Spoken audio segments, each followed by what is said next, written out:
আপনাদের সাথে আমার জীবনের ছোট্ট একটা ঘটনা শেয়ার করছি, যেটা আপনার লাইফ পুরোপুরি চেঞ্জ করে দেবে। দেখুন, কাল আমার যারা অনলাইন ক্লাস করেন ওদের প্রত্যেকের সাথে ফোনে একবার করে কথা হয়। কালকে ফোন করতে গিয়ে দেখলাম একজন উনার বয়স 62। উনি এই বয়সে আমার অনলাইন ক্লাস নিয়েছেন কনসিস্টেন্ট প্রফিটের। উনার সঙ্গে কথা বললাম, বুঝতে পারলাম যে উনি যেটা বলতে যাচ্ছেন যে আমি রিটায়ার করে গেছি, সার্ভিস করতেন, রিটায়ার করে গেছেন এবং এই বয়সে উনি শিখছেন এবং এই বয়সে উনি চান যে আমি নিজের থেকে আমার শেখাটাকে বন্ধ না করতে, ইমপ্লিমেন্ট করছে।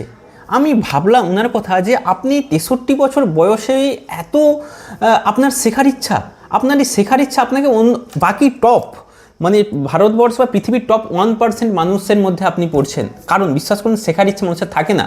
আমরা ভেবে থাকি স্কুলে পড়েছি, কলেজে পড়েছি, ব্যাস দ্যাটস এনাফ, এমএসসি পিএইচডি করেছি, দ্যাটস এনাফ, আর দরকার নেই।